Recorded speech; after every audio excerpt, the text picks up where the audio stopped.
Hey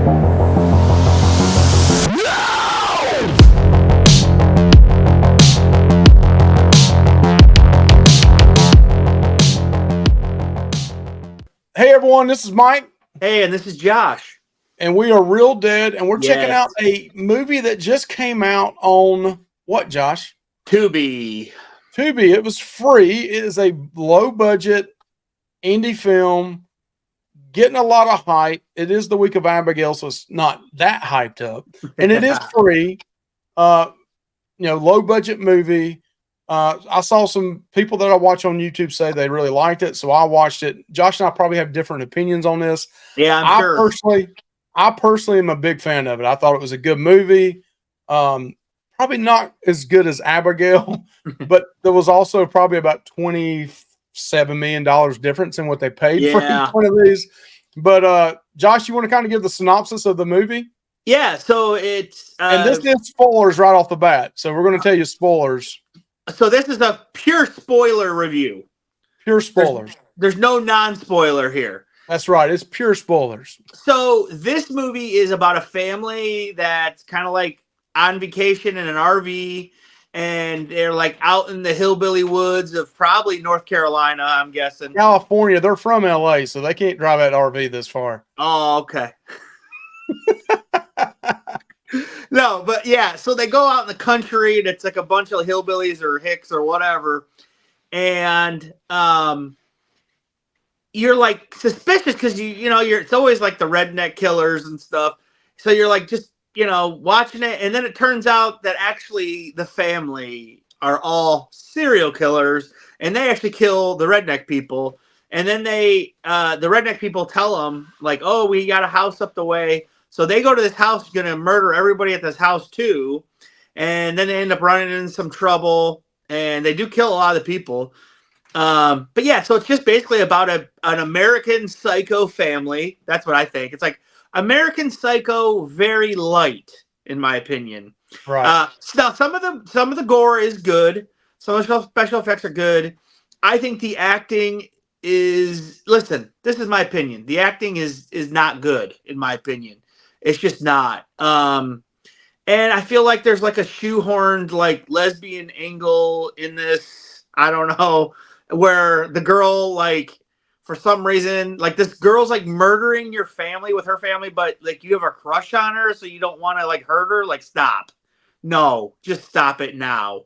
But yeah, it's okay. I think it's okay. I thought some of it was fine. And the very first twist where we find out the family is actually the killers is surprising. Me and my wife looked at each other, and we were like, what? Like, that was really good.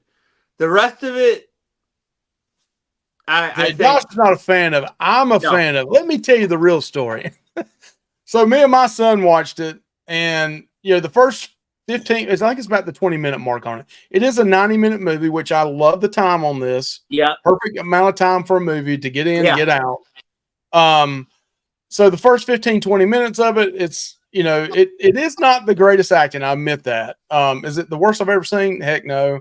No. I think they overkill it trying to play the redneck part of this. This is like Hollywood people trying to be rednecks. Come to North Carolina. I can show you how to be a redneck. But they overkill this trying to be countrified in it too much. Just let the natural accent come out. But the first 20 minutes of it, they're out eating and stuff like that. They're grilling food and all this kind of stuff. You got the typical teenager daughter Yep. who doesn't want to be part of the family. Turns out the food on the grill is their cousin, the hillbilly's cousin. Yeah. So that's the crazy thing about this is up to this point, you don't know that. And they finally offer to take one of them to the house because their trucks broke down. And then they're sitting in this RV, and then all of a sudden, this young teenage boy who reminds me of a Smile character, he's just always like this weird smile. He's a really bad actor, in my opinion. Yeah. He turns around and takes these two knives or two forks or something, and jabs this hillbilly right in the neck and kills him. And when that happened, me and my son were watching this. We were like, whoa! I had no clue that was going to happen. Yeah, me neither. It was a surprise. No clue. Mike, and even in the trailer, Abigail should learn from this movie. to show a little bit, but don't show everything. Right. The trailer of this, I watched it right before I watched the movie, and I still didn't pick up that this family was actually a family of cannibals that goes every year on vacation to hunt their food for the next year. And they normally try to kill homeless people, lowlifes.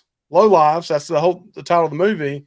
And that's what they're normally doing. This time, it's a country family. The dad thinks they're still lowlifes. The daughter doesn't. But there's some twists and turns in here. It's not once you get past that part, you can kind of read in between the lines of what's going to happen. The end is very predictable, in my opinion. Yeah, it is a predictable end. You knew what was going to happen. I kind of, whenever at the very end, and this is spoiler free, the clean cut family daughter, who is a lesbian and smokes weed, and she's the clean cut family. she kills the other main character's sister in the back. And then the other one takes a sledgehammer and says, I'm going to start running. I'm going to make this slow. And then as soon as that happened and part of the movie going on too, there's a cop going to go visit the house. I knew that was what's going to happen. So they end up killing everybody off. And at the very end of it, it was pretty cool in my opinion, how all of a sudden all these people are dead. The house has been lit on fire. They're playing some, kind of rock music over here, and the daughter is getting ready to leave. So they left it open for another one. I thought it was entertaining. I don't think Josh would watch it again, probably, but I will definitely watch it again. What was your final ranking on a score of 1 to 10? I'm definitely not going to watch it again, Mike. Not going to happen. But I will listen. For that first twist alone, it gets an extra 2 points on. So I'm going to give this movie a 4.5. Whoa, really low. Way too low. Don't listen to Josh over here. Listen to Mike right here. I'm going to give this one a 6.5 to a 7. I like it. Now, I think you're going to either love this movie or you're going to hate the movie, but Josh is kind of in the middle maybe with that 4.5 score. That's pretty low. Remember, this is an indie film. I think if you like a movie like Terrifier, it's not as grotesque and gory as Terrifier, but there is some limbs being cut off. Yeah. There is some things like that going on. If you can watch Terrifier, you can watch this. My opinion, I told Josh this, it's kind of like American Psycho family. Yeah. American Psycho meets not Art the Clown, but like the Terrifier vibe to it. I don't know. It's like it's indie. Yeah, it's like it's like if the guy from American Psycho had a family and met a woman who was like a psycho like him and then had a family. That's what it was like.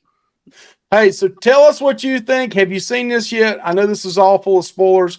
It's free, guys. Go watch it on Tubi if you got the app. It's worth 90 minutes, in my opinion. Yep. Josh may not think so, but I mean, check it out.